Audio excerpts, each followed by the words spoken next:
સુરતના ઉધના ચીકવાડી ખાતે એક જરૂરિયાતમંદ પરિવારને આત્મનિર્ભર બનાવવાની પહેલ કરવામાં આવી છે. સેવા હી હમારા લક્ષ્યના સંકલ્પ સાથે સાકેત સેવા ફાઉન્ડેશન દ્વારા સ્ટોલની ફાળવણી કરાઈ હતી. પરિવારના વિકલાંગ સભ્ય વ્યવસાય કરી શકે તે માટે સાકેત સેવા ફાઉન્ડેશનના પ્રમુખ શ્રી સાવરલાલજી બુધિયાજીના સહયોગથી સ્ટોલ ફાળવવામાં આવ્યો. આ પ્રસંગે વોર્ડ નંબર 24ના કોર્પોરેટર અને સુરત મહાનગરપાલિકા ડ્રેનેજ કમિટીના chairman Ravindrabhai Khernar, corporator Keyurbhai Patel, corporator Bhavnaben Shah, corporator Pankajbhai Jadhav, ward number 24ના હોદ્દેદારો, सोसायटीના रहिशो અને लाभार्थी परिवारना सभ्यो उपस्थित રહ્યા હતા. मी पैसे जमवले होते जसे तसे काम करून, पण माझ्या मुलाला डेंग्यू झाला. मी तिथं खर्चून करून आली.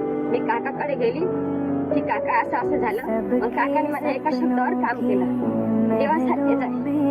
સુરત શહેરમાં સાકેત ગ્રુપ દ્વારા આદરણીય જલશક્તિ મંત્રી સી.આર. પાટીલ સાહેબના જન્મ દિવસે લગભગ 30 લારીઓનું વિતરણ કરવામાં આવ્યું હતું.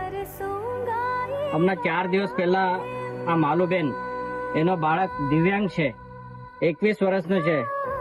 એ બેન મારી પાસે આવ્યા અને એને વાત કરી કે મેં છોટુભાઈ લારી માટે પૈસા ભેગા કરેલા અને મારા પતિએ એ બધા પૈસા ખર્ચી નાખ્યા. એ બેન રડતા હતા. એની વેદના મારાથી જોઈને મેં સાકેત ગ્રુપના અમારા સાવરમલજી બુધિયા, ખૂબ સારું નામ છે, સમાજ સેવામાં બી એમનું ખૂબ સારું નામ છે.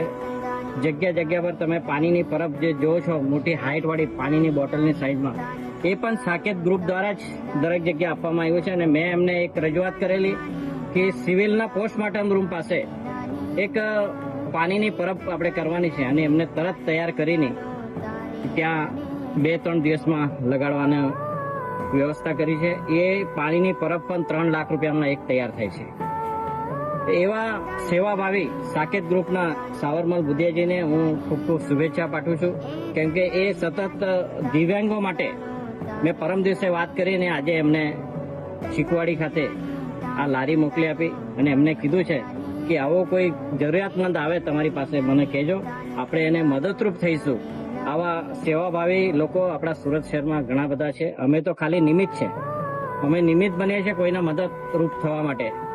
પણ આવા દિવ્યાંગ બાળકોને જે આજે 21 વર્ષના થઈ ગયા, એને માતા પિતાને બી એની ચિંતા હોય છે કે એનું ભવિષ્ય કેવું જશે, એના માટે પણ એના સ્વરોજગાર માટે એની મદદ કરવાની છે.